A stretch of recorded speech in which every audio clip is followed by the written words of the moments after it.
Now, the subject of grief is something that probably we don't hear nearly enough about. In particular, just thinking about what the world has been through over the last 12 months or so. A High Wycombe author has written a book about her dad and his battle with terminal cancer, and she also blogs about the subject of grief as well. And I'm delighted to say that Phoebe Young joins me now. Good morning. Morning, how are you? Yeah, I'm really good, thank you. Thank you so much for joining us. And as I say, I think it's probably a subject that actually we should talk about so much more, because all of us are going to go through it at some point in our lives. And it is actually such a huge thing to go through. It's one of those subjects that I think everybody assumes that actually there's a right way to grieve, and that's so not true. Yeah, I totally agree with you. It's sadly something that every single one of us is going to experience, isn't it, throughout our lives, and more than once as well.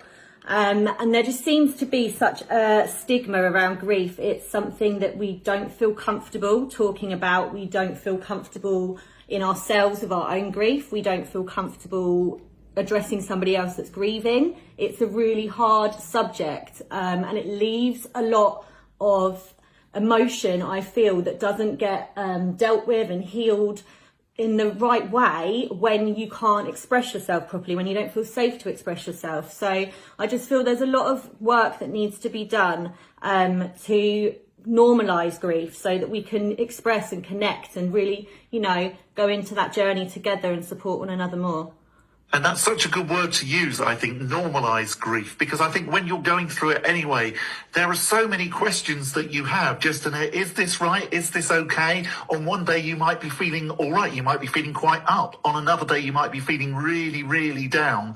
And so you have these questions is this right? And the truth is that actually there is no normal, and that's the thing that we need to normalise, if you get what I mean. Yeah, definitely. There isn't normal. There's not a normal day in grief. There's not any, on my blog's called No Textbook, and it is that. There's no textbook to life, is there? You can't, be born and be given this kind of manual of life to tell you this is how it's going to be, this is how you're going to deal with it, and this will be the outcome. Life is so complex, and it's just throwing so many different challenges at us. So it is so hard to say. You can have days where you feel so strong in your grief, and you can look at the gratitude around it and how you feel very lucky to have spent a life with that person. But then you can be knocked back a few days later and be back in that really low, horrible, kind of isolated place where you're just so consumed by the pain. And that is the thing. It's an endless journey. When you're grieving, there's no final destination. It becomes part of you. So you are now living that journey for forever. So it's something that, it needs to be understood. It needs to be healthy and spoken about, and people need to, understand that it is fine to have good days and it's fine to have bad days. You're a human being. And again, I think what you've just said is so important about it's not a journey. And I think, we hear the term journey so often about so many things these days. But actually, if you talk about grief as a journey, that is implying that there is an endpoint, that you'll get through it, that maybe that you'll stop. And probably, actually, you won't. If the person was that close to you, it will, as you say, it just becomes a part of you. Yeah, it's part of your story, isn't it? And that's the important part. It's your story. It becomes a huge, huge part of your life. It becomes part of your day, your thoughts. It completely takes over and becomes a part of you. So tell us about your dad, who died at the really young age of 59. Yeah, so my dad died, 59 in 2019. He had a 3-year journey with his cancer. And my dad was just an incredible person. He was extremely passionate about life, extremely positive, such gratitude towards the smallest things. He just noticed so much about how wonderful the world is. So when he obviously got cancer, it kind of all took us back a bit, because we thought, well, how are we going to go forward now? You've always been so positive, you've lived truly from your heart, and now we're in this place where a lot of negativity surrounds it, a lot of worry, scared, all those horrible feelings that we don't feel comfortable with. But my dad was incredible. He took this journey, and rather than seeing it as that, end point, that final destination, he just fully embraced it. He looked at the opportunity, he noticed the gifts, he enjoyed in the strangest way. He enjoyed every moment of it. He knew that, you know, life as it does ends. We can't fight that. And he just chose to look for all those gifts and just really, really, truly absorb and embrace them to live his life to the kind of the fullest that he could. And that sounds like such a unique way of looking at it, but such a sensible way of looking at it as well. Yeah, well, it should be obvious, shouldn't it, that we should look at life we should be so grateful. But it's so hard. We live in the world we live in, which is full of such horrible things and sad things, and it's very hard to stay positive and motivated and passionate about life when you've got these daily things thrown at you all the time. So it's just about consciously making that effort, isn't it, to decide, I choose to come from this place. I want to come from a place of love and gratitude, and that's what he did. And he was just honestly the best person that I'm lucky enough to have ever lived with. Okay, and so after he passed away, you then made the very brave decision to start a blog. That must have been, was that quite a difficult thing to do at that time? Yeah, it was a strange thing, really. I never saw myself as a writer. It wasn't anything ever on my radar. I just felt I've got young children, so I needed a way to release my grief and my feelings and my thoughts in a healthy way that wasn't going to, affect my daily upbringing of my children. And the way I found that was to sit and write. So I started off writing. It was the first chapter that's in my book. And it never was meant to be for anybody. It wasn't meant to be in a book. It was literally just a tiny few paragraphs of my feelings and almost like I was with my dad and we were sat together writing and we just kind of put it all out on paper. And after I did that, I noticed in myself such a calmness and such a healing. I'd, without knowing, told my story, and that had such a huge healing power on me that I felt so much more calm and clear within my grief, if that makes sense to you.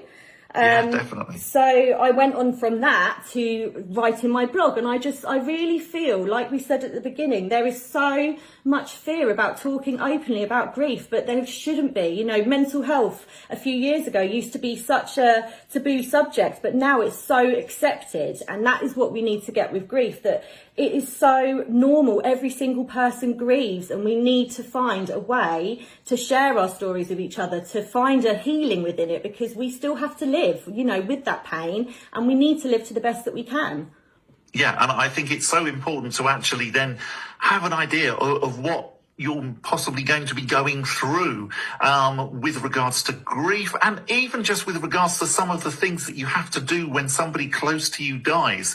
Again, it's something that isn't really talked about in a way that, say, I don't know, if you were buying a house, you've got a vague idea of some of the things that you've got to do. Yeah. Whereas actually when someone dies, and so my dad died over 5 years ago now, he was the first really close person that I'd had pass away. And I think I always sort of assumed that almost the period between somebody passing away and their funeral would be a sort of just a time where you just hang out and where you'd just reflect. And I was amazed at how much admin, how much organising needed to go on during that time. I wouldn't say that I wasn't prepared for it, because you just get through it. And in some ways, maybe it's a good thing because you're actually quite busy. But it was a surprise. Yeah, I agree. I actually spoke to a friend the other day, and I really feel that the part between the passing of the loved one and the funeral is almost like a haze. So you are in autopilot. You've got so much to sort out. You're almost putting everyone else first as well, because you're contacting all these people to let them know that they've passed away. You're speaking to the funeral directors, and you are just on autopilot. So and like you said, you don't get any kind of book to say this is how you're going to do it, this is what you're going to do. It is just thrown on you, and it is it's a horrible time. But I feel that at that time you are very much numb to your grief, but it's a coping mechanism, because you've got to get through that to the funeral, and then what comes after the funeral, I feel, is where it all starts to unfold, and you start to really realise that this is now the life you are going to be living, and this is how, what are you going to do to move forward. And I think the terrible thing is almost that in society, we slightly assume that actually once you've had the funeral, then that is then your time to actually, that's been the release, and then actually you're starting to live your life again. And as you say, that I think that's completely wrong, because actually after the funeral, that's when you can start to reflect, because you do then have the time. Yeah, and that is so true. It's not the funeral, the run up to a funeral is just, it's not the time that you grieve, because you can't give yourself that space. Grieving needs space. You need time to connect to yourself and really feel into how you feel, and you can't do that when you're planning all these things. So I really feel that afterwards is the time when you feel your most loneliness. You've lost somebody that you love that much. You've seen all these people at the funeral, they've all paid their respects, and then it's almost like you go the following day and you're just on your own again, and you kind of just think, wow, well, what now? What happens now? Definitely. I mean, in the same way that, when a couple get married, that's very much, that's considered the beginning of their life together. Well, it's the same. I think it should be similar with a funeral, where actually for the bereaved, that's the beginning of the process. It's not, nothing like the end. Yeah, it's a new chapter, isn't it? And it's something you would have never ever wanted written into your story, but it's something that you're going to have to navigate through. And I just feel if we really did, if I speak openly and just connect more, and it's like an olive branch, isn't it? All of us grieve, and if we really spoke and connected and allowed each other to feel our emotions, tell our stories, then there's great healing in that. You're not so alone. Yeah, completely. And so how did the decision to go from the blog into actually turning that into a book, how did that happen? So, as I said at the beginning, my dad's passion for life was just an inspiration. And I feel with that it's something that just needs to be shared. So with loss, there's the sadness and there's this great pain. But what comes from that is that beautiful gratitude for having experienced a life with them. And the way my dad viewed life is just such a precious lesson that it just couldn't not be shared. So as I started to write, I originally wrote the book for just my mum. And I thought to myself, this will be lovely for my mum. It's guided, it's written with me and dad. It's got an essence of both of us, an essence of our family story, the journey that we've been on. And I thought, that would be lovely for her to have. But by the end of the book, I thought, no, there's a powerful message in here. And it is just about the magic that is surrounding all of us if we take that time to notice. It's just absolutely everywhere. And we've just got so much to be grateful for, even in the worst times of our lives. Yeah, and I almost think that is the time really to be grateful, because actually, yes, you're looking for the positives, you're looking for the good things.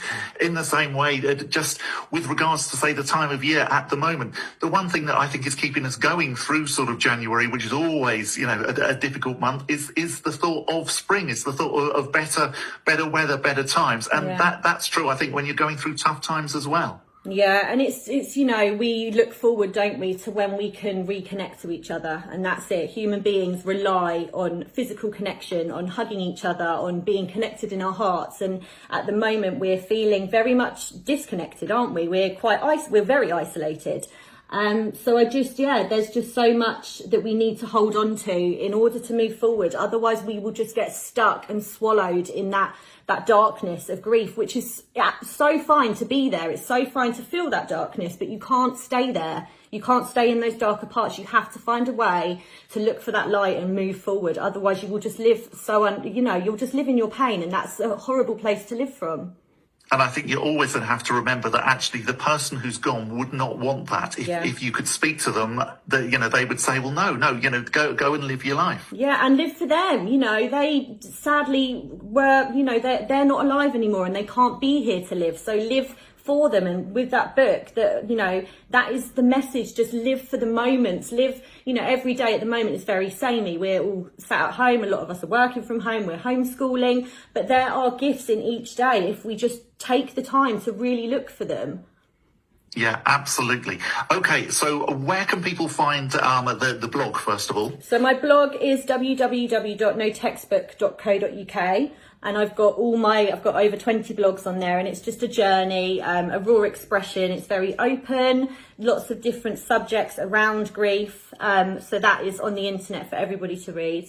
Fantastic, and it's such a good title as well. I really like the fact it's no textbook, because that is so true. Yeah. And also, then the book has got a brilliant title as well, because you already said about the, just the gift that your dad considered life was, and so you've called the book The Gift. So again, where can people find the book? So that's available on Amazon, The Gift by Phoebe Young. And yeah, it's the gift. It's a gift in so many ways. It's a gift to give back to everybody. So. Fantastic. Well, it's been really, really great to speak to you, Phoebe. I think it's wonderful that you are highlighting this because, as I say, it's such an important subject. It's something that doesn't get talked about enough. And, it's brilliant that actually that you're out there as a spokesperson just highlighting it. So thank you so much for speaking to us today on Wycombe Sound. Thank you for having me. No problem at all. That is Phoebe Young. Her book is The Gift, and the blog is notextbook.co.uk. Love music. Love talk. Phoebe, that was absolutely fab. Thank you so much. Thank you so much, Bob.